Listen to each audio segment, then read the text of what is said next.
Hello and welcome to my first ever booktube video.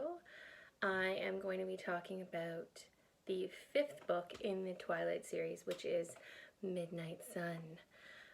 Let me tell you a little bit. Well, first of all, this review will contain spoilers, so if you don't want spoilers, then click off. But if you want spoilers and you want my opinion and you want a little summary, then stay here and keep watching.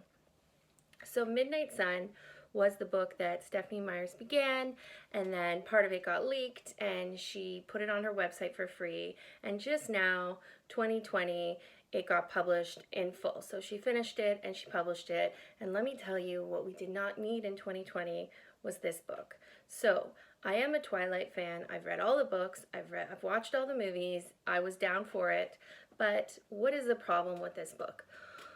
First of all, as a fan, I know the story too well already. So this didn't really bring things that were new enough. Like, there wasn't enough new things that was brought to the story. The bones of the story are good. The flesh of the story, the bulk of the story, was like, skip that page, skip that page. My main critique is, why does Edward fall in love with Bella?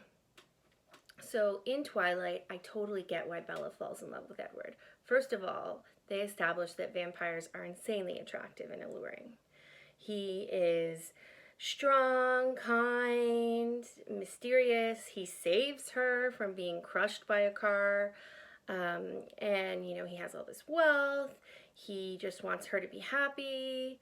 There's the whole forbidden love thing because he initially tries to resist her and all of that. So I totally get why Bella loves Edward.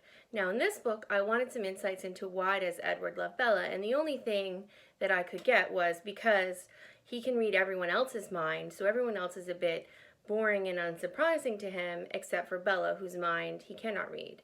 Now, to me, that's not enough.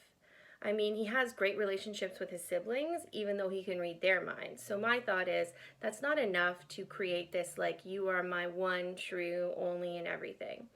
Now, what I do sort of get, especially when they talk about the relationships between Rosalie and Edmund, between Jasper and Alice, between Carlisle and Edmund, or Carlisle and Esme, is there's sort of a destiny. These are the one for you guys, are the one for each other. These couples are made of two people who are meant to be together, and they don't really have to establish a bond and a friendship before they have that kind of spark that says, this is the one for me. Rosalie saves Edmund when he is being eaten by this bear, and she knows. Alice is sitting at this place waiting for Jasper, and she knows, and then the same thing happens for Carlisle and Esme.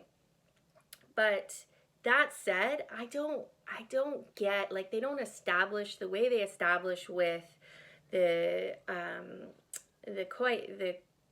Caiutes, what is the name of Jacob's tribe? You know who I'm talking about. They establish with the Native American tribe that you feel this unbreakable bond with, all of a sudden you see this person and that's the one you're supposed to be with, and it's overwhelming. It overwhelms your sense of anything else. They become the center of your universe, and they don't establish that that's the way vampires are. I'm sorry, but they just don't. And then there's, Bella likes Jane Austen, and Bella's quiet, and Bella's self-sacrificing. I'm sorry, dude. You've been alive for 100 years. You haven't found anyone else who likes Jane Austen, is self-sacrificing, and is quiet. Come on. So that's one of my problems. Another one of my problems is it's just, there's not enough different scenes in there. Like, there should be a lot more scenes that we didn't get to learn about in Twilight.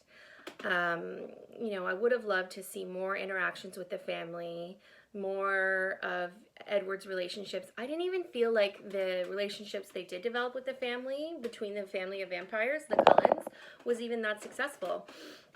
I also feel like another problem with Midnight Sun is, why didn't we get a different book? Like, why did it have to be the exact same Twilight book that we already knew?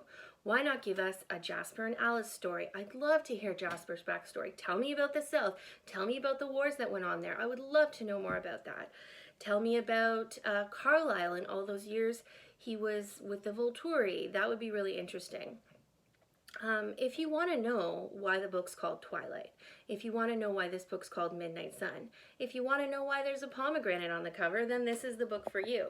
So basically, I think someone said to Stephanie Meyer, you know, the jig is up. People realize that we called these books Twilight, New Moon, Eclipse, and Breaking Dawn, and it actually has nothing to do with the story. It was just good PR, and it made for a nice cover. So we got to actually do a tie-in to the actual title in this new Midnight Sun book. So there's the reference to Persephone eats these pomegranate seeds, and in Greek mythology that tricks her into being with Hades, and this is a metaphor for how Edward feels, because with his vampire charms he's tricking her into wanting to be with him.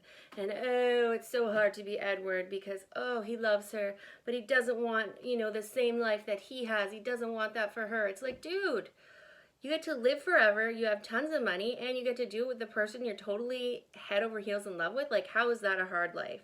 You turn into a monster. Okay, but you guys can choose not to be that monster, so what's the problem? And give her a say in it. Like, it's a very anti-feminist book if you think about it. You got Creepo jumping in the window, you know, watching over her all the time. You got him saving her all the time. And it's like, no, Bella can take care of shit herself, or at least she should.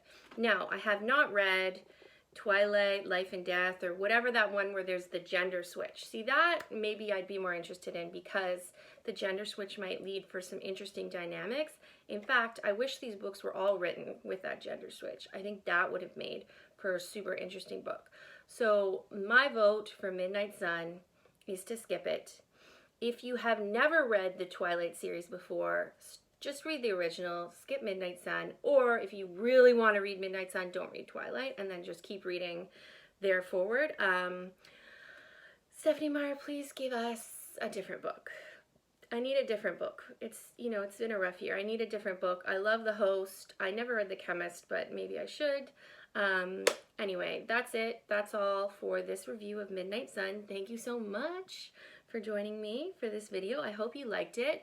And let me know in the comments down below what you thought about Midnight Sun. Did you like it? Do you want to skip it? Did you dislike it? Did you flip through a bunch of pages like me? Again, I'm Ashley, and thank you so much for watching. I'll see you again soon in my next video.